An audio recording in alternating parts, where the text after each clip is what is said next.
Bonjour à tous et bienvenue dans ce nouvel épisode de l'Actu des Papas, épisode 2. Je suis Zach et je suis aujourd'hui en compagnie d'un papa, le papa mystère, qui n'a pas encore été présenté à ce jour dû à la différence de nos fuseaux horaires respectifs. En effet, ce padre vit au Japon. Je suis heureux de vous le présenter. Voici Amine, fondateur de la chaîne 5MG. Salut Amine, comment vas-tu? Salut tout le monde, c'est moi le personnage caché, le personnage à débloquer, le personnage du Japon, Amine de 5MG. Bonjour tout le monde, j'espère que tout le monde va bien. En tout cas, moi ça va très très bien et je suis très content d'être invité chez les papas du game pour ce podcast aujourd'hui. Magnifique, mais ça fait plaisir, le plaisir est partagé. Alors, le thème que nous allons aborder aujourd'hui est les jeux de robots, qui sont très présents depuis plusieurs décennies, et c'est mon avis, ils vieillissent plutôt bien. Ça, on verra un peu plus tard. Mais avant de rentrer dans le vif du sujet, je te propose qu'on fasse une petite présentation te concernant, si tu veux bien.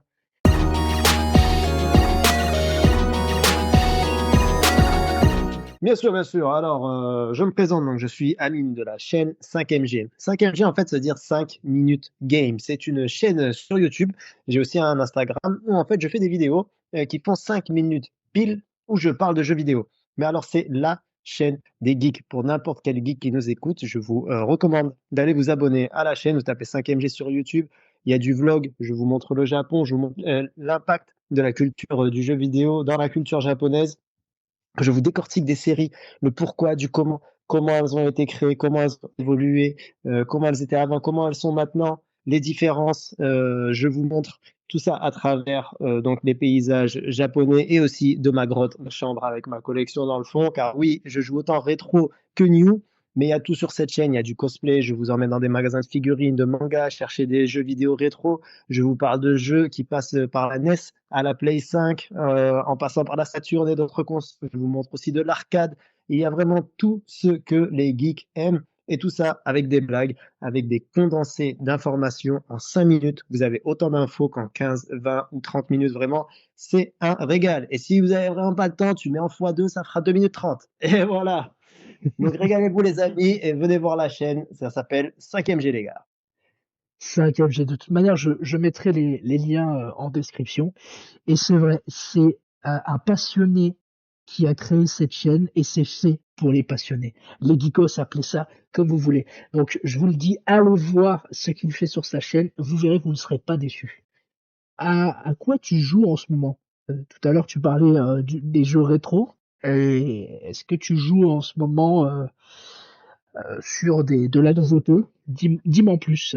Tout à fait, tout à fait. Alors, moi, en fait, effectivement, j'ai quasiment toutes les consoles, en fait, en partant de la NES jusqu'à la Play 5. Pareil pour les consoles portables, on part de la Game Boy jusqu'à la Vita ou la Switch, si tu veux appeler ça une console portable.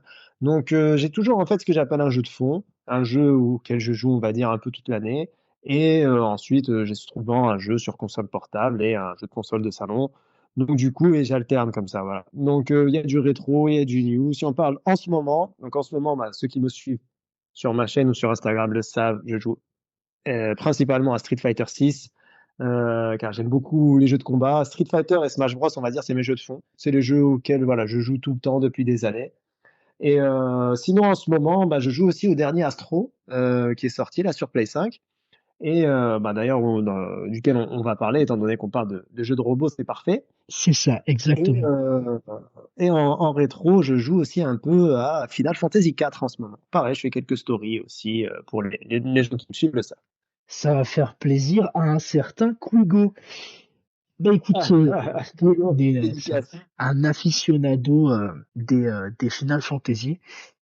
Et oui, bah, petit aparté, effectivement, notre ami Amine joue excellemment bien, parce il est quand même modeste.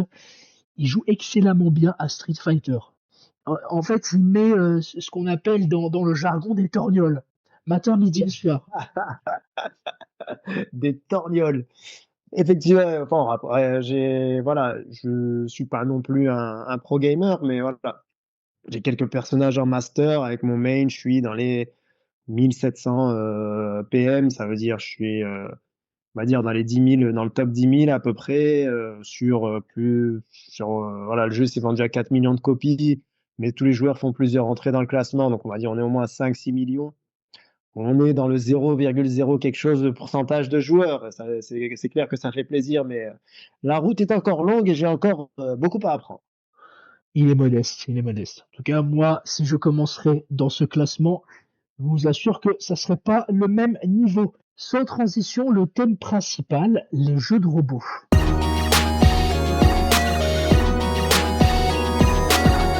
Quels sont euh, quels sont les jeux qui ont marqué ton expérience passée ou actuelle? C'est à toi. D'accord, bah écoute, les jeux de robots, j'ai envie de dire, c'est aussi vieux que les jeux vidéo, limite. Parce qu'en vrai, même si on met à part les jeux vidéo, dans les fictions, en soi, des robots, on en a toujours eu.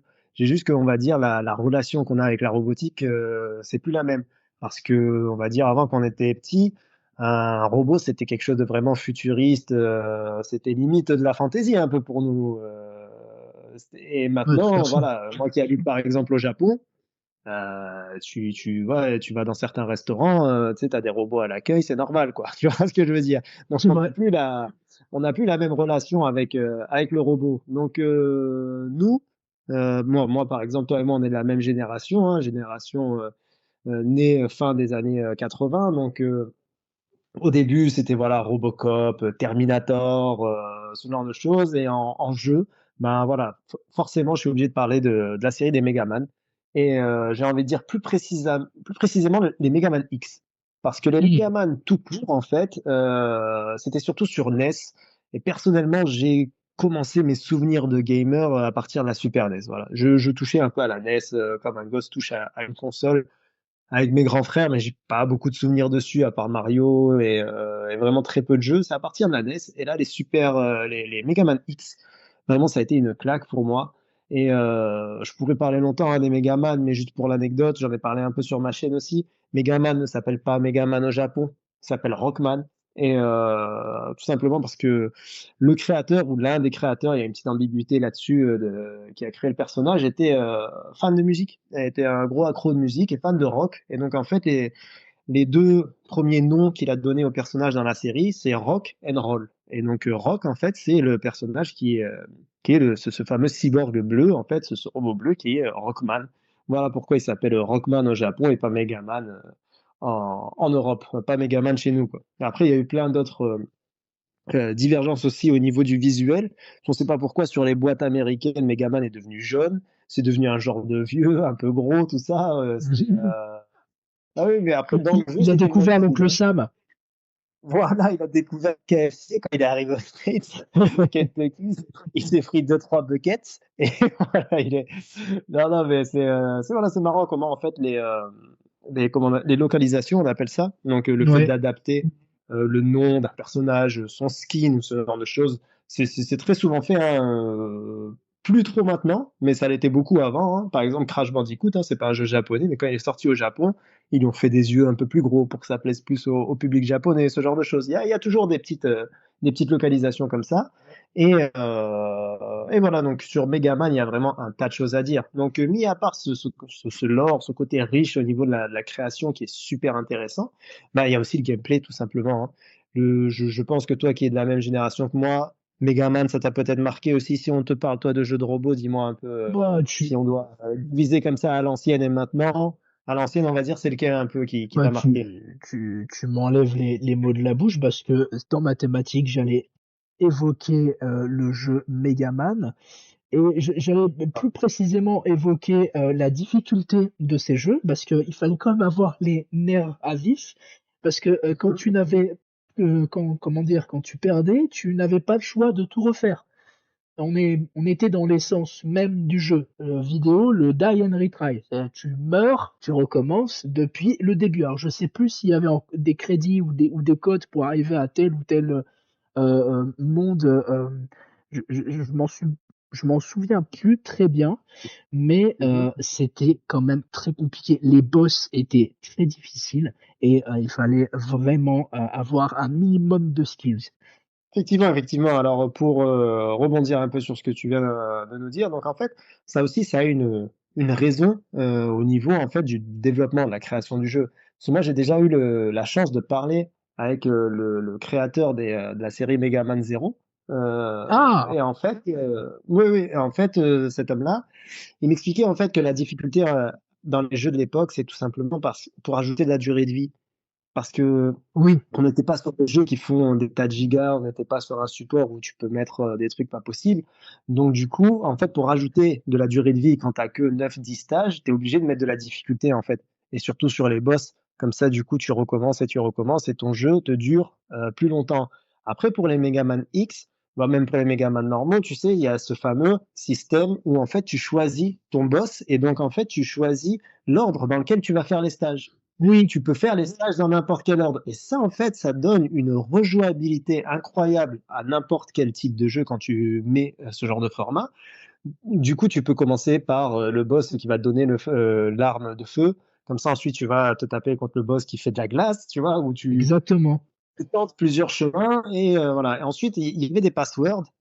Mais pour ceux qui sont de notre génération, on sait très bien que les passwords, ça marche une fois sur trois. Euh, Souffler sur la passé, tout ça, oui, écrit ça sur exactement. un coin de mémo. Euh, D'essaye, ça marche plus. tu l'avais, Voilà. tu sais, tu l'avais écrit sur un post-it que ta maman, en fait, avait jeté quand elle a rangé ta chambre. Tu vois, ça Ouais, nous est exactement tous arrivé.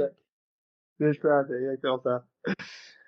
Ouais, Mais, et après, du coup, vas-y, rebelote, on recommence le jeu du début. Donc voilà, c'est super intéressant en fait de remonter un peu, on va dire, le temps de la sorte. Parce qu'on on comprend en fait que, voilà, comme je t'ai dit, certains aspects du jeu, bah, comme tu m'as dit, la difficulté, hein, qui est clairement un des traits de caractère de la série, hmm. est en fait une raison voulue de Capcom lors du développement en fait.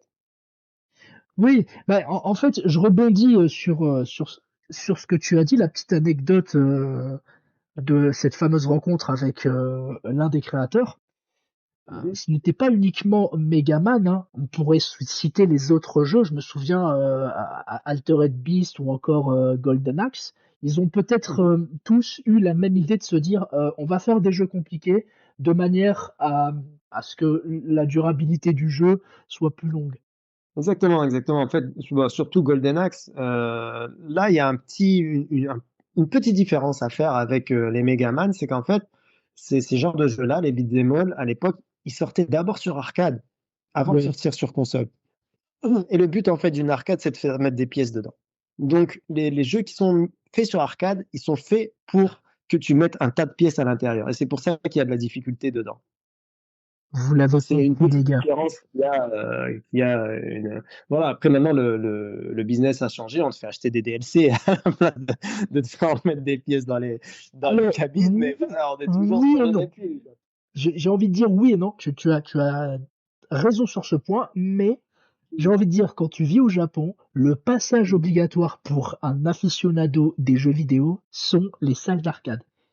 C'est le passage, c'est obligé, tu vois, c'est comme ça, et tu verras que bah tu seras obligé de mettre des pièces dans la machine parce que tu pourras pas faire je sais pas, je dirais comment dirais-je un, Metal Slug avec une seule pièce. Une pièce de 100 yens, tu feras peut-être uniquement le premier stage Et si encore t'as, si t'es bon, hein. si encore si t'es bon. Donc voilà, il y a encore ce business parce qu'il continue à fleurir au Japon. Exactement, c'est vrai, c'est vrai. Je tiens à souligner aussi que notre cher ami Zach qui parle, lui aussi fait le modeste, mais a fini un jeu arcade la dernière fois qu'il est venu au Japon, et ça se respecte. Ah merci, c'est sympa. Un jeu arcade, ça se respecte. On dira pas combien de pièces j'ai mis dans la machine. Ça, c'est comme tu vois les personnes qui disent ce qui était là-bas et reste là-bas. Hein. On dira rien. Exactement, exactement, exactement. Voilà, donc si tu me permets, on va continuer sur bah, les jeux de robots, on va dire, un peu plus actuels. Ça Vas-y, je fait t'en côté prie. rétro. Voilà, donc moi, si je dois souligner un jeu, tu vois, en fait, si on parle vraiment de jeux de robots, où le robot est le personnage principal, je vais y arriver, mais il y a des tas de jeux à souligner où, en fait, si tu veux, il y a des robots à l'intérieur. Parfois, on le sait peut-être pas forcément, où il Hmm. y a des robots qui sont, on va dire, au centre de l'histoire et qui ont marqué l'histoire du jeu vidéo. Moi, je pense par exemple à Metal Gear quand je dis ça. Ouais. Metal Gear Solid, c'est quoi un Metal Gear? C'est un robot. C'est un robot géant qui peut tirer en fait une tête nucléaire et qui peut se déplacer plus vite que n'importe quel avion. Donc du coup, qui peut en fait créer des guerres et super menaçant parce qu'il peut aller d'un coup à n'importe quel pays, au-dessus de n'importe quel pays, lâcher une bombe nucléaire. C'est ça un Metal Gear en fait. Mhm. Donc on a par exemple une série comme ça qui tourne autour de la robotique et qui a carrément en fait changé le jeu d'histoire parce que ça a inventé le style du jeu d'espionnage. Et on peut en citer plein des séries comme ça avec des robots, avec de la robotique, avec des cyborgs, tu vois. Même dans les jeux de combat, tu prends la plupart des jeux de combat, tu auras souvent un personnage un peu robot, moitié robot, tu vois ce que je veux dire? C'est On ça. a genre, euh, on a genre Jax dans Mortal Kombat déjà à l'ancienne qui a ses bras un peu robotiques là, tu vois. On a Jack aussi dans Tekken. On a tout, il y a toujours en fait dans les grandes séries un robot par-ci par-là et même pas que dans les jeux vidéo, dans les fictions en général. On prend les Star Wars, on prend Terminator. Voilà, c'est vraiment quelque chose en fait qui est dans notre vie en fait au quotidien. Et si je dois parler maintenant d'un robot qui est personnage principal et dans les jeux récents, bah forcément, je vais vous parler d'Astrobot. Ah, Voilà, c'est parti. Astrobot, c'est parti. Alors, Astrobot, pourquoi je souligne Astrobot? Parce qu'en fait, pour moi, jusqu'à ce que je rencontre Astro, il y avait, on va dire, dans les jeux de plateforme, attention, là, je rentre dans le domaine de Zach, hein, je sais que toi, tu es un professionnel du jeu de plateforme, ça platine, tout ce qui passe, je sais ça, donc on va prendre le sujet avec des pincettes. Oui. Mais pour moi, on va dire, il y avait les trois indétrônables, qui sont Mario, Donkey Kong, Crash Bandicoot. On a ces trois-là, c'est les trois licences, on va dire, intouchables. Tout Et juste. ensuite, derrière, on va dire en deuxième plan, mais vraiment juste derrière, on a d'autres licences aussi super, qui sont fantastiques, hein, comme les Rayman, par exemple, surtout avec leur Oui. dernier titre. Ou, voilà, il y a encore des séries, mais tu vois, on n'arrive pas à ce niveau du, euh, du trône, tu vois. Ils Ce peuvent que je pas veux être dire, sur du le trône podium. qui est partagé sur ces trois, voilà, sur ces trois séries qui sont Mario, Donkey Kong, Crash Bandicoot. Et ben, Tout à fait depuis que j'ai d'accord. fait Astro, j'ai changé d'avis. Astro, il rentre, pour moi, il est sur le même piédestal, tu vois.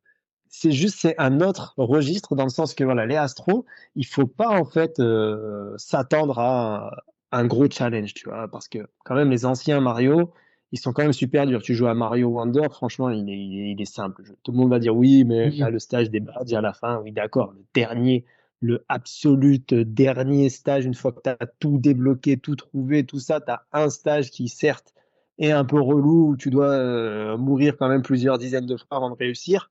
Mais à part ça, voilà, le jeu est fun, hein. Le jeu est archi fun, mais il est pas dur. Et Astro, en Ouais. fait, c'est comme ça sur toute la série. Astro, faut pas être à la recherche de challenge. Par contre, à la recherche de fun, à la recherche de variété de gameplay. En fait, par exemple, le studio qui a développé Astro s'appelle la Team Asobi. Asobi en japonais, ça vient du Jouer. verbe asobi, qui veut dire s'amuser. Ouais. Exactement. Jouer, s'amuser, c'est ça, c'est du fun. Eux, ce qu'ils vendent, c'est du fun, on te le dit dès le début. Et vraiment, le jeu, c'est incroyable. Bon, non seulement le fait qu'il est beau, qu'il a une belle durée de vie pour un jeu de plateforme, hein, forcément, tu vas pas, c'est pas un RPG, tu vas pas passer une centaine d'heures dessus avant de finir le jeu. Mais et niveau en fait variété du gameplay, parce que c'est quoi qui fait la variété du gameplay dans un jeu de plateforme? Tu vois, ça c'est intéressant. C'est pas forcément le fait d'avoir plusieurs persos, ce genre de choses. Parce que Non. tu joues à Donkey Kong, que tu joues Donkey ou que tu joues Didi, tu vois, c'est la même, quoi, on s'est compris. D'ailleurs, Donc, je t'interromps, hein, je m'excuse. vas-y, vas-y. Mais d'ailleurs, ce qui est super intéressant, bon, j'ai pas fait le nouveau qui est sorti ce mois-ci, qui a l'air d'être Mhm, une dinguerie, et tu nous en diras plus. Sans mhm. spoiler, de toute manière, on sait très bien qu'on a un robot et qu'on va faire des stages de plateforme. Tu peux spoiler, Oui, j'ai bien même sûr. envie de te dire. Mais ce qui était Mhm. super quand il est sorti, c'est que c'était l'un des seuls jeux qui proposait aux joueurs de pouvoir bien utiliser toutes les fonctionnalités de la DualShock 5. Et ça, Exactement. c'est quelque chose à souligner parce que pas tous ne le font. En fait, tu la redécouvres, la manette avec ce jeu. C'est impressionnant. Et tu te dis que elle est carrément oubliée dans la plupart des licences et même des licences Exactement. Sony. Tu vois, c'est dommage. Exactement. Dans un jeu, on va te faire vite fait gratter un petit truc sur le pavé tactile ou un truc comme ça, tu vois. Mais là, c'est impressionnant. Tu vois moi, je dis toujours, en fait, la différence entre les bons et les meilleurs, c'est le souci du détail. Et là, quand tu vois le nombre de vibrations différentes qui te font ressentir, ne serait-ce que quand tu marches sur une texture ou sur une autre, avec tous les petits bruitages qui sortent de la manette, les gâchettes, la densité des gâchettes et ce genre de choses. Ensuite, le fait de pouvoir déplacer la manette comme ça, tu sais, et du coup, ça a plusieurs interactions dans le jeu. Donc, pareil, là, on Mhm. va pas rentrer dans le spoil non plus, mais c'est du fun à l'état pur. C'est impressionnant. Tu t'amuses, par exemple, même dans, comment dire, dans l'entrée du stage. Mhm. Pareil, là, j'en dis pas plus, tu vois, mais ça, le genre, avant même que le stage y commence, ils ont réussi à mettre du fun pour que tu t'amuses déjà dans le jeu, tu vois. Ce qui est bien, c'est Et que je disais, vas-y. la formule, elle marche tellement bien, je t'interromps à nouveau, c'est Mm. que même quand tu regardes quelqu'un jouer, tu prends du plaisir. Même quand tu joues Exactement. avec quelqu'un, c'est-à-dire que ce soit un enfant, ou même, c'est vraiment comme les Haribo, c'est pour les grands et les petits. Que tu joues avec un enfant ou que tu joues à ce jeu, c'est que tu prends Mhm. un pied fou. Et c'est vraiment, C'est exactement ça. pour le Mais coup, là, on est faut, dans faut les papas souligner ça. d'idées, mais exactement, c'est un jeu de papa. Parce que moi, par exemple, ce jeu-là, je l'ai fait avec ma fille qui a 8 ans, et vraiment, on s'est éclaté du début à la fin, quoi. Ah, tu Et m'étonnes. donc, ce que je disais tout à l'heure, je me permets de revenir dessus sur qu'est-ce qui fait la variété d'un jeu de plateforme. Bah déjà, c'est la variété des plateformes en soi. Tu vas Mhm. avoir des plateformes qui tournent, avoir des plateformes qui bougent, avoir des plateformes en feu, des plateformes électriques, des plateformes qui rebondissent. Voilà, tu m'as compris, des plateformes en forme de bulle, des qui bougent J'ai doucement. compris. Voilà, bon, voilà. Et c'est aussi les power-up. Et ça, c'est Mario qui met ça en fait en place parce que Mario à la base, c'est toujours le même format un peu. Tu vois ce que je veux dire? Surtout sur les Toujours. Mario en 2D, tu vas de gauche à droite, tu prends le drapeau à la fin. Qu'est-ce qui va en fait varier? C'est le power-up. Il y a un Mario où tu vas avoir des ailes sur ton chapeau, tu vas pouvoir voler. Il y a un Mario où tu vas avoir une hélice et tu vas faire des flotter un peu, genre façon hélico. Il y a un Mario où tu vas pouvoir lancer du feu, un Mario où tu vas pouvoir lancer de la glace, et ainsi de suite. C'est les power-up, la variété des plateformes et la variété des ennemis. Il y a des ennemis, tu dois les tuer en leur sautant dessus une fois ou deux. Il y a des ennemis, tu dois les tuer, tu peux les tuer qu'avec le feu, par exemple, ou ce genre de choses, tu vois. Et dans Astro, tu as une variété d'ennemis, pas possible, une variété de plateformes, je t'en parle même pas, détaillée vraiment sur le dernier millimètre, sur le dernier millipixel. C'est vraiment de la beauté du début à la fin. C'est une série que je recommande pour les papas, mais pas que. C'est comme tu as dit, c'est comme les Haribo. C'est pour les grands et les petits, pour les papas, Exactement. mais même pour ceux qui n'ont pas d'enfants, ou même pour ceux qui veulent un jeu juste pour faire un cadeau à un neveu, à une nièce ou quelque chose. C'est vraiment la série que je recommande. Je me permets de faire une petite parenthèse sur cette série, hein, une chose que beaucoup de gens ne savent pas forcément et souvent j'entends me dire ah oui Astro c'est le deuxième, le premier c'était Et celui qui non. était dans la Play qui est sorti. Et ben non, effectivement, en fait le premier était pardon, le premier était une exclusivité VR. Et c'est pour ça qu'il y a beaucoup de gens qui sont passés à côté. Parce il y a des jeux, tu sais, qui sont VR compatibles et il y a des jeux qui sont VR required. Et en fait, quand tu es VR required, si tu pas le VR, tu peux pas jouer. Et donc sur Play 4, Astro, c'était un VR required et c'était tout simplement une bombe atomique. C'est un de mes jeux préférés sur VR. Bon, moi, déjà, je suis un mec qui aime bien la VR à la base. Tu vas me dire, je suis Mhm. peut-être un public déjà un peu conquis à la base, mais vraiment avec celui-là et Resident Evil 7, ça a été des claques. Oui, bah Des claques quand je suis c'est un peu là-dessus. ça le problème en fait avec le VR, je rebondis dessus, c'est que c'est pour ma part comment dire, un gadget et c'est un public de niche. Hein. Il y a pas beaucoup de jeux qui sont, enfin, qui valent le coup de l'achat du VR. Enfin, ça, c'est mon avis personnel. Non, t'as tout à fait raison, je trouve. Ben, en vrai, après, il y a aussi le fait que le VR en soi, il n'y a pas vraiment beaucoup de types de jeux qui s'y prêtent bien. Tu Oui. vois. Parce que je veux dire, je sais pas, moi, tu me mets un Street Fighter en VR, faire des Hadoken moi-même, ou tu vois ce que je veux dire, ça va pas. Je Si pense t'as pas que pas, ça va être aussi fun. Voilà, si t'as pas l'espace, tu risquerais aussi de casser un écran.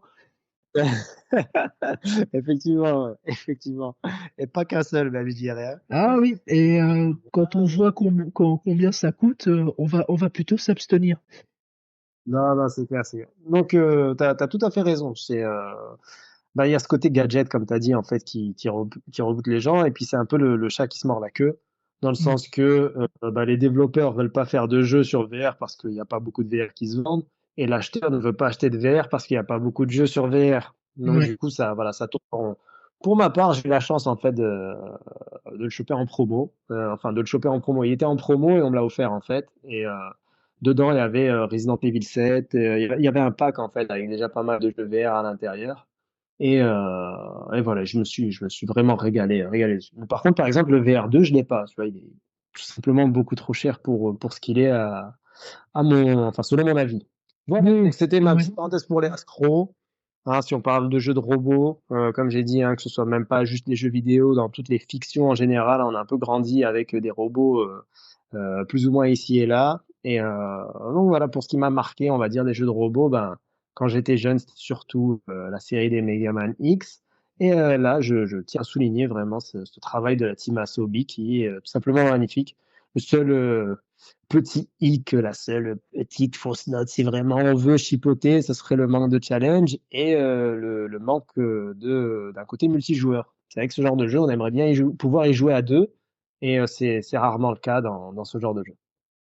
Non, mais après, voilà, comme je le dis si bien, c'est aussi un jeu de partage.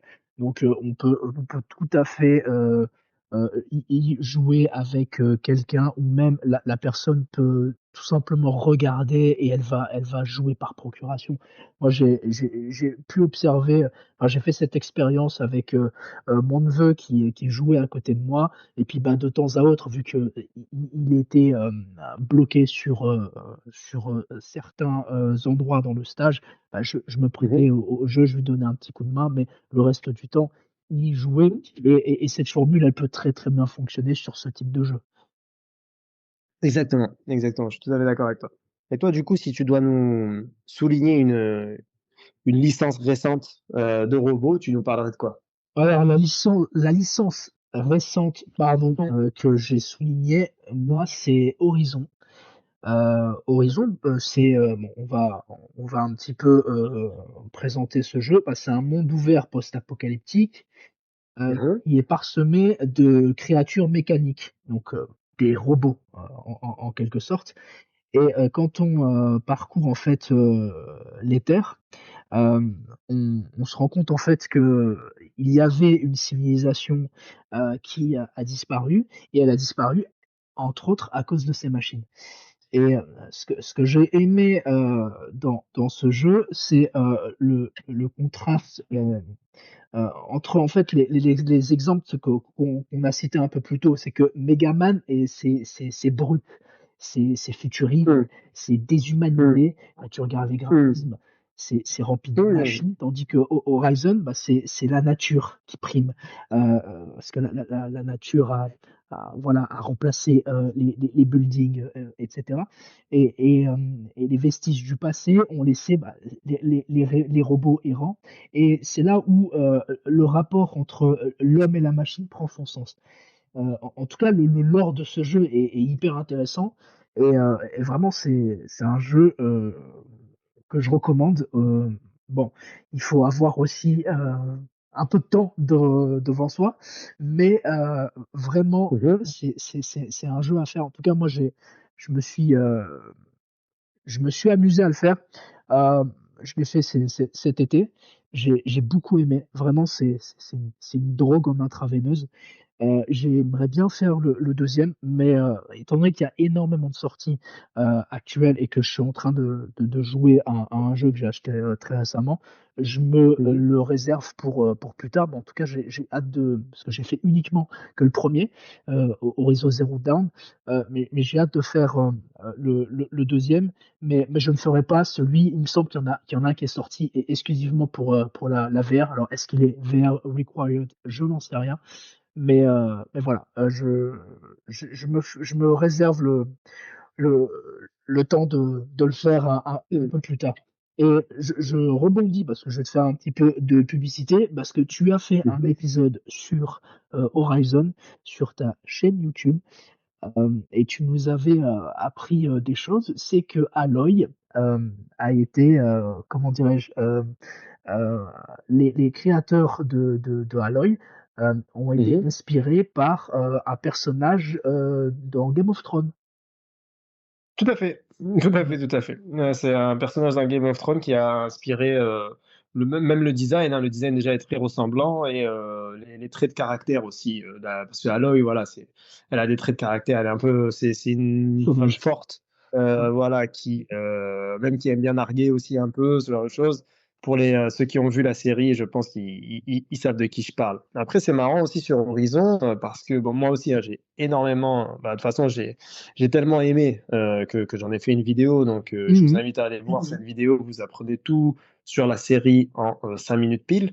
Et en fait, les Horizons, ce qui est marrant, c'est que c'est un jeu qui a failli ne pas voir le jour à plusieurs reprises, qui est vraiment parce que il y a eu un jeu sur Play 3 qui en fait traitait du même sujet pendant qu'eux ils étaient en train de développer ce jeu-là.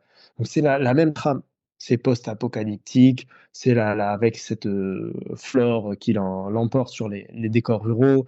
On a les robots, on a une héroïne pareil qui est rousse en plus. On a les combats avec les robots, ce genre de choses. C'était la même trame. Donc du coup, ils ont laissé le jeu de côté pendant un moment parce qu'en fait, si tu veux, la boîte qui a fait ça, c'est Guerrilla. Et Guerrilla, eux, ils faisaient que des killzones en fait. Ils faisaient que les killzones pendant C'est ça. longtemps. Ils en ont eu marre en fait. Au bout d'un moment, ils voulaient autre chose. Ils ont fait pas un concours interne, mais en gros, ils ont donné la chance à n'importe quel employé de n'importe quel niveau. T'avais pas besoin d'être le responsable des scénarios ou ce genre de choses pour proposer ton idée. Ils ont donné la chance à tout le monde qui propose leur idée en fait pour un nouveau jeu. Et dans ce tas, bah, tu avais en fait l'idée voilà, d'un jeu de chasse aux robots dinosaures, en fait, tu vois. Et c'est comme ça que l'aventure, on va dire, a commencé pour Horizon. Donc, effectivement, c'est un jeu magnifique qui tourne, en fait, pareil, hein, autour de la robotique. Hein. Et, C'est ça. le 1 est excellent. Et en fait, tu prends les quelques défauts qu'il y a dans le 1, tu les améliores. Tu prends tout ce qui était bon dans le 1, tu l'améliores aussi et tu as le 2. Donc moi je te dis le 2, tu vas te régaler encore plus. Il y a Mhm. tout ce qui avait de bon dans le 1 et tout ce qui, on va dire, était pas tip top, en fait, ils l'ont amélioré, ils ont rectifié le tir. Et après, pareil, moi, pour celui sur VR, je ne l'ai pas fait parce qu'il est VR required, exactement. Si tu n'as pas le PSVR 2 en plus de ta En Play 5, plus. Ouais. tu peux pas, voilà, tu peux pas jouer à ce jeu, malheureusement. Et c'est d'ailleurs le seul épisode de la série pour l'instant où tu ne joues pas à l'œil. Tu la croises en fait un moment, mais tu joues un personnage D'accord. masculin. Ouais, ouais, Ok. tu joues un personnage masculin. Aloy, elle fait une petite apparition à un moment, mais tu joues un autre mec d'une autre tribu qui fait son histoire dans le même univers. Ah, écoute, je savais pas. On pourrait rajouter un épisode, on va dire un spin-off qui n'est pas, qui ne fait pas partie en fait de la licence, mais je crois que il y aurait eu un Lego Horizon, mais je suis pas certain. Je suis pas sûr de cette Ah info. oui, oui, oui, c'est vrai, je crois que j'ai vu oui, un truc dans le genre. Bah, je sais qu'ils avaient sorti des Lego, en vrai, hein, les vrais Lego. Ouais, ouais. Pardon, hein, je tousse un peu. Les vrais, donc les Lego de la série Horizon, ça, je sais que c'était sorti. Mais comme j'ai l'impression, moi aussi, j'ai un genre de vague souvenir d'avoir vu un genre de Lego Horizon. Alors, je sais pas si c'était une collab ou si c'est vraiment un jeu entier comme ça, mais oui, oui, je crois qu'il y a eu une collab entre les Lego et Horizon de Guerrilla, ça m'étonnerait pas. Bah écoute, je suis en train de regarder, j'ai un petit peu triché, mais en fait, il va y avoir, on s'en est pris un peu à l'avance, on est dans le futur, Mhm. Lego Horizon Adventure qui va sortir le 14 novembre 2024 sur Switch. Alors, est-ce qu'il est déjà sorti sur les autres plateformes? Je n'en sais rien. Non, sérieux? Sur Switch? Ouais, il va sortir sur Switch, voilà, prévu pour D'accord. cet hiver. Donc voilà, bah écoute, j'étais pas au courant. Mais et en plus, les développeurs sont toujours les mêmes. Donc bah écoute, Toujours Guerrilla. Mhm. peut-être que parce que je m'étais dit que j'allais soit regarder si ça me plaît les dessins animés de Lego. Je fais une petite Mhm. parenthèse et peut-être bifurquer sur les jeux vidéo parce que j'aime beaucoup l'humour qu'il propose. Mais Mhm. peut-être que je me prêterai au jeu un peu plus tard. Mais On va dire que c'est pas dans mes projets actuels, et on peut pas aussi, il faut être un peu sélectif parce que on ne peut pas non plus pouvoir jouer à tout par un manque de temps et aussi par un manque d'argent. Voilà, parce que C'est les ça, jeux, d'être ça coûte cher. un papa du game. Ouais, Effectivement, ça a son prix et puis ça demande du temps. Il y a tellement de sorties, ce genre de choses, tu dois sélectionner, tu dois faire des choix. Et comme on est des papas, il y a des gens, enfin, il y a des genres de jeux où tu peux pas toujours jouer devant tes enfants selon l'âge qu'ils ont. Donc, c'est ça c'est clair aussi. qu'il y a des choix à faire pour tous les papas du game. Ouais, exactement. Alors plutôt, on a évoqué le fait que tu habitais au Japon. Mhm. Donc, il y a plusieurs événements liés sur les robots parce que faut le savoir, hein, au Japon, ils vouent un culte sur les robots. C'est quelque chose. À titre d'exemple, tu avais cité l'exemple tout à l'heure, Mhm. c'est des machines qui peuvent te servir. Moi, j'ai vu une machine qui pouvait me servir du café. C'est pas quelque chose de surprenant. Donc, moi, je voulais savoir si tu as participé ou tu as pu voir en fait des événements particuliers qui auraient, enfin, qui vous vaudraient le détour, Mhm. parce qu'ils ont, comme j'ai pu le dire, un rapport très, comment dirais-je, très, très, comment dire, fan zone, enfin fan du premier nom Mhm. concernant les robots. Est-ce que tu peux nous en dire plus? Oui, oui, bien sûr, bien sûr. Alors, bah, comme tu as dit déjà, les robots, on les croise un peu dans la vie de tous les jours. Non seulement les robots qui sont dans les accueils des magasins, parfois des robots qui prennent tes commandes dans les restaurants. Et il y a même une chaîne d'hôtels au Japon, véridique, hein, où les réceptionnistes, c'est des robots en fait. Et en fait, tout le staff est robotisé. Donc, ça veut dire que tu arrives à la réception. Bon, autant tu peux avoir un robot. On appelle ça humanoïde, hein, qui a donc une forme, un visuel d'humain. Mais Mmh. autant tu peux tomber genre sur un robot qui a une forme de dinosaure, qui est là, qui fait «Irashaimase», Ah mais c'est énorme, devant énorme. pour ceux que ça intéresse, vous regardez, ça s'appelle Henna Hotel, ça s'appelle. Ça veut dire l'hôtel bizarre en japonais. Il y en a, D'accord. à la base, il y en avait un à Nagoya, et il y en a eu ensuite d'autres un peu dans le Japon. Il n'y en a pas des tas non plus, hein, je crois qu'il doit y en avoir deux, trois maximum. Et tout est robotisé, donc tu fais ton check-in, c'est un robot à l'accueil. Ensuite, tes bagages, ben, c'est un genre de robot qui vient, qui prend tes bagages, qui les emmène jusqu'à ta chambre. Dans ta chambre, il n'y a pas de bouton genre pour la lumière. Tu parles à un petit robot qui est sur une commode. Tu lui dis allume la OK. lumière, éteins la lumière, ceci, cela. Et tout est robotisé, il n'y a pas d'employé. C'est une expérience à faire. Après, je dois forcément vous parler, si on parle de robots au Japon, de Gundam. Ah, Gundam, voilà, c'est quelque chose au Japon, c'est culturel. Tu peux exact. pas parler de robots sans parler de Gundam au Japon, tu vois. Et même si nous en France, on n'a pas eu forcément cet impact de Gundam dans notre culture, parce qu'on a plus connu les robots japonais via des trucs genre Goldorak, Goldorak, ouais. Goldorak, Evangelion. Evangelion, ouais, euh, ouais, aussi. Exactement, voilà, c'est la même chose, mais Gundam, c'est en fait, tu peux pas tester Gundam, en fait, la notoriété de Gundam au Japon. Ce qu'il y a sur Et c'est Gundam, en vraiment. réalité, c'est que, désolé, je t'interromps, c'est qu'il y en a Mhm. eu tellement des Gundam différents dans les Mhm. différents arcs et tout enfin, moi, j'ai pas pu accrocher à cause de ça parce que je me disais, mais par quoi je dois commencer? Ah, mais bien sûr, tu t'y perds. Au début, tu t'y perds parce que, comme tu as dit, en fait, Gundam, il y a plus de 80 séries, films. Je parle pas d'épisodes, hein, je parle de séries. Ça veut dire, tu as Gundam, tu as Gundam Z, tu as Gundam double Z, Gundam Wing, Gundam Seed. Tu as des films Gundam. Tu as plus de Mhm. 80 séries, films et médias. Tu as des comics, des mangas. C'est Mais un c'est truc dingue. de fou. Donc, effectivement, tu t'y perds. Et si tu dis, allez, je veux commencer par le début, je vais voir bah, le premier Gundam qui est sorti, c'est excellent, mais le problème, c'est que le visuel très mal vieilli parce que c'est un anime qui date de 79. Ah oui. Tu te rends compte bien avant les années 80, Oui, là, oui, là on parle de la préhistoire, là. Je te dis. on se souvient des vieux dessins animés et ils prennent un coup quand tu essaies de te replonger dedans aujourd'hui, quand on voit Exactement, exactement. l'évolution. Par contre, l'histoire, hein, l'histoire est juste magnifique. Et Hmm, ça, par contre, ça a pas pris une ride. Parce que moi, je te dis, j'ai découvert l'animé Gundam l'an dernier, en fait. C'est d'accord. voilà, à force de vivre au Japon, à force que dès que tu parles un peu d'animé, on te parle de Gundam et que toi, du coup, t'es mis à côté de la discussion parce que t'as jamais regardé.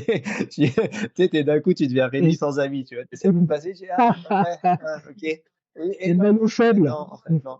Ouais, au revoir. Au revoir. Pour ceux qui Sayonara. connaissent.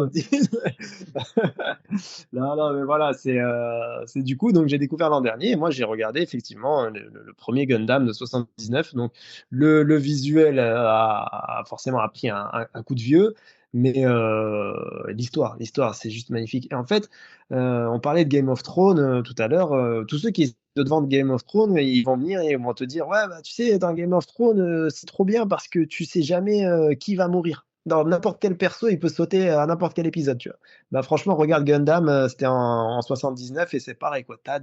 En fait, Gundam, c'est quoi un Gundam? C'est une arme de guerre en fait, le Gundam. Ouais. C'est un robot dans lequel tu rentres pour faire la guerre. Ça remplace un tank ou un hélicoptère ou ce genre de choses. C'est un véhicule de guerre, voilà. Et en fait, la série, elle parle de guerre, mais elle traite tous les aspects de la guerre. C'est dark de ouf, ça veut dire évidemment les morts, et ça parle aussi de trahison, ça parle de tristesse après les décès des compagnons, de la perte de membres de famille, le fait de s'éloigner de son village natal. Ça traite tous les aspects de la guerre et non, j'allais dire tous les mauvais aspects, il n'y a pas de bons aspects dans une guerre, mais voilà, tous les pires, j'ai envie de dire. Ok. Avec cette élite politique bah, qui finalement ne salit pas les mains, mais dirige les champs de bataille, les trahisons, les complots, c'est dark de ouf, hein, Mhm. Gundam, hein, c'est pas ce qu'on croit, et c'est pas pour rien qu'on l'appelle souvent le Star Wars japonais. Voilà, c'est parce que vraiment c'est D'accord. culturel, Gundam ici. Et là, je vous ai lâché ne serait-ce qu'un, je sais pas moi, un dixième de ce dont je parle dans ma vidéo, que je vous invite à aller voir, parce que j'ai fait une vidéo qui est en fait ma dernière vidéo sur les Gundam. Donc en fait, je vous emmène voir ce qu'on appelle le Gundam Factory, qui est dans une ville qui s'appelle Yokohama. C'est C'est à un côté de Gundam, Tokyo. exactement, exactement. Et c'est un Gundam en fait taille réelle qui fait 18 mètres de haut et qui bouge. Parce qu'il y a beaucoup de Gundam taille réelle en fait ici et là dans le monde, mais celui-ci bouge en fait. Et c'est ça qui est impressionnant. Il y a des shows à certaines heures, tu peux aller regarder les performances et tout, tu vois le Gundam bouger, c'est magnifique, il y a un tas d'autres choses à faire autour. Et en même temps que je vous montre tout ça, je vous explique la création de la série, son évolution, et évidemment, je parle aussi des jeux vidéo Gundam. Je vous en montre sur console, sur arcade. Vous allez vous dire, mais comment il fait tout ça en 5 minutes? Je le fais en 5 minutes pile. Venez voir la vidéo vraiment, et vous allez kiffer. Pour la petite info, parce que moi j'ai vraiment hâte de la découvrir cette vidéo, ça fait un moment que tu dois la sortir. Je n'ai pas voulu me spoiler parce que Amine est un ami de longue date. J'aurais pu très bien lui dire envoie-moi des vidéos comme ça, je peux voir ça de mes propres yeux. J'attends, comme vous, chers auditeurs, la vidéo qui va. Je crois à l'heure actuelle, elle est déjà sortie ou elle va sortir.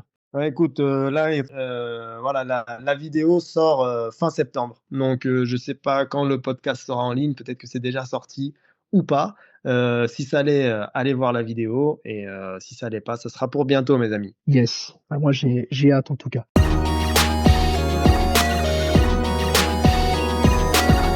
On en a terminé parce que ça fait un petit peu pas mal de temps déjà qu'on parle Ouais, ça de. fait même un peu beaucoup de robots là depuis tout à Ça l'heure, fait hein. ça fait pas Bientôt, mal on va de. parler comme ça. Tu vois, on va se faire des pip pip pip. On va parler Exactement. comme R2D. Ça y est, nous sommes à cause de cette vidéo déshumanisés. Merci, merci à la magie de ce podcast. Bon, sans transition, on va parler de l'actu. Alors, je voudrais savoir, est-ce qu'il y aurait une actu qui t'aurait marqué ces derniers jours, ces dernières Mhm. semaines? Donc, Mhm. est-ce que il y a quelque chose qui aurait attiré ton attention? Dis-m'en plus. Oui, bien sûr, je pense que là, si on doit parler, on met les robots de côté et qu'on va parler d'actu, jeux vidéo en général, bah, ce qui a attiré mon attention, c'est quand même le prix de la PS5 Pro qui a enflammé le net, on va dire quand même. Donc En effet. là, voilà, voilà, donc on a plusieurs avis, on va dire quand même la plupart des gens ne sont pas contents. Après, c'est vrai qu'on commence à se rapprocher du prix d'un PC. Sauf que sur PC, après, tu prends tes jeux sur Steam et ça, tu vas les payer pour une poignée de pain. Alors que sur console, ce ne sera pas le cas. Et qui plus est, ton ordinateur, tu peux ne pas t'en servir que pour le gaming. Tu peux faire encore un tas de trucs avec ton ordi, Exactement. alors qu'une console, c'est une console. Donc, en plus, on a le tout saupoudré d'un petit foutage de gueule, puisque tu n'as même pas le socle. Il y a un socle en plastique, quoi, et te l'enlever. Oui. Le lecteur à part, c'est ce qui est dérangeant en fait là-dedans, hormis le fait que normalement les consoles, quand le temps passe, leur prix baisse avant qu'elles deviennent, jusqu'à ce qu'elles deviennent rétro et que du coup elles deviennent rares et que là le prix remonte, mais normalement d'une année à l'autre le prix d'une console baisse. Là ça monte, on te la vend en plus en kit. Et j'ai peur que le jeu vidéo à la maison, ou le jeu vidéo sur console du moins, Devient un luxe. devienne quelque chose, voilà, pour l'élite, ouais, voilà, devienne un luxe, devienne quelque chose qui soit pas à la portée de tout le monde. Et ça, je trouve quand même, c'est quand même dommage. C'est plus ça qui m'inquiète que le prix, parce qu'après le prix, au final, tu l'achètes pas, c'est un peu toi, c'est à toi de voir. Mais ce genre de répercussions sur la culture vidéoludique, ça dépasse l'individuel. Et donc, Mmh. c'est ça surtout moi que je trouve dommage dans cette histoire. Oui, bah, Voilà, on va dire c'est l'actu que j'aurais souligné là, récemment. oui, bah, tout à fait. Moi, je pense qu'on partage le même avis sur la question. En tout cas, il y a eu un impact, parce qu'il y a eu un effet, donc peut-être pas forcément l'effet, attendu, de la part de Sony. Moi, ce que je peux dire, en fait, c'est si je devrais citer si je dois citer un exemple, je citerai l'exemple, en fait, de l'avion. Alors l'avion, c'est très simple, en fait, vous avez, 3 classes. Vous avez la classe éco, vous avez la classe premium et vous avez la classe première classe. Et là, c'est exactement la même chose. Donc, on est en train de nous dire, peut-être qu'on va nous habituer aussi à ces prix-là.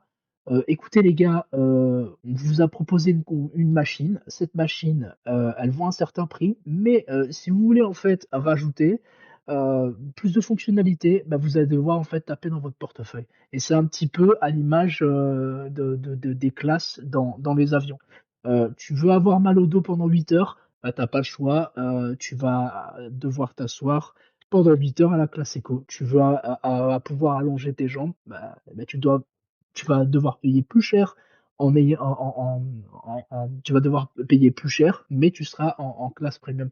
Donc c'est un petit peu, je pense que in fine, ça sera ça. C'est un peu aussi comme j'aurais pu citer aussi l'exemple des téléphones. Heu, il y a plusieurs types d'iPhone quand les iPhones sortent. Vous avez l'iPhone avec, tant de gigas, avec, tant de puissance de RAM. Si vous payez plus cher, vous avez un écran beaucoup plus grand avec, un peu plus de puissance et cetera et cetera. Donc peut-être que, Sony prend, cette tangente. En tout cas, je serais pas, surpris, et ils vont argumenter le fait que,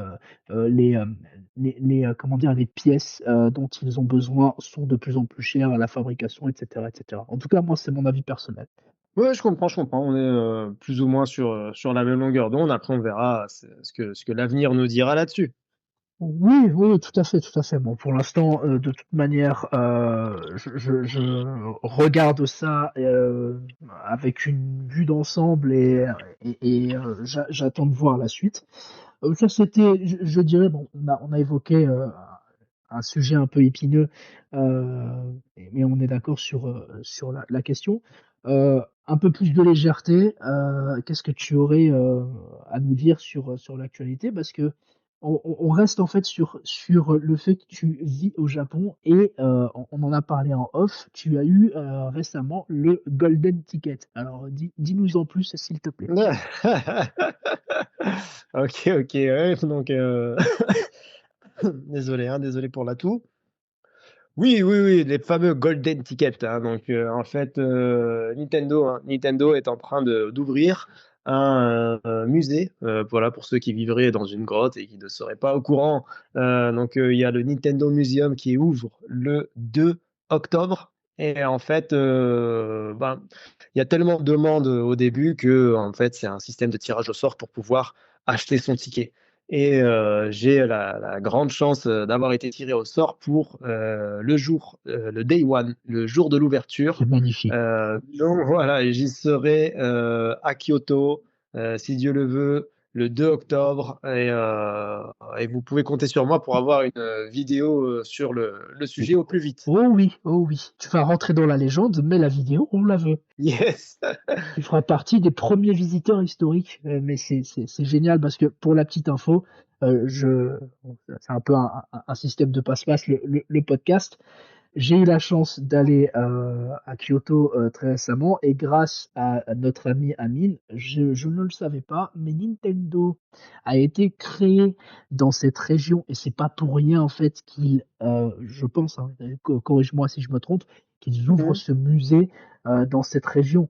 Ça prend tout son sens. Oui, oui, exactement. En fait, le musée, il est là où il y avait les anciens dépôts de Nintendo. D'accord, voilà. Donc là où il fabriquait les jeux et on va dire il les mettait en boîte, tu sais, un peu en Oui, usine oui, et la première ensuite usine, il quoi. mettait ses boîtes sur des palettes et ces palettes partaient dans des camions et ben, les camions ils partaient de là où il y a le musée en fait. Le musée est construit sur l'endroit où les dépôts de Nintendo étaient en fait. Voilà, les fondations originales des dépôts où les jeux étaient fabriqués. C'est juste énorme. En tout cas, c'est une info que je ne savais pas. J'ai hâte Mhm. que tu y ailles parce que tu vas y aller pour tous les aficionados de Nintendo. On a tous grandi avec Nintendo.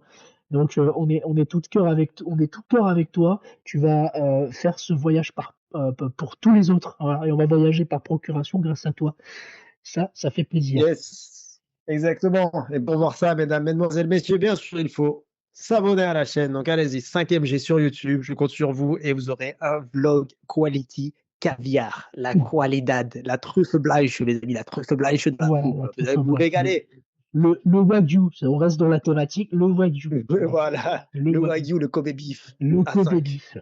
Bah, je pense que on a terminé. Ça fait 50 minutes, un peu plus de 50 minutes que nous sommes ensemble en train d'évoquer les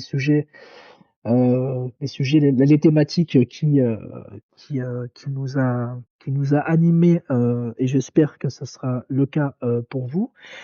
Est-ce que tu veux rajouter quelque chose?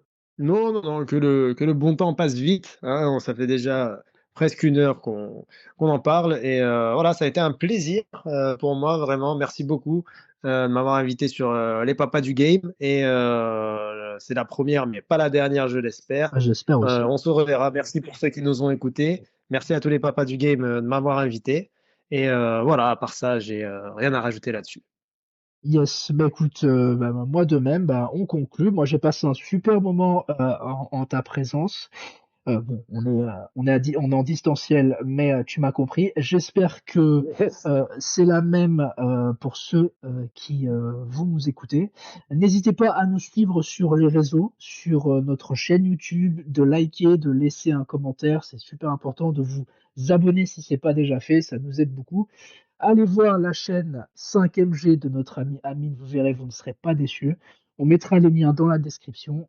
Sachez qu'on est aussi présent sur Spotify, Apple Music et Amazon Music. On compte sur votre soutien. Une nouvelle fois, merci à tous et n'oubliez pas, jouez bien, mais avec modération. Prenez soin de vous et à la prochaine. Ciao, ciao. À la prochaine. Ciao, ciao. Merci.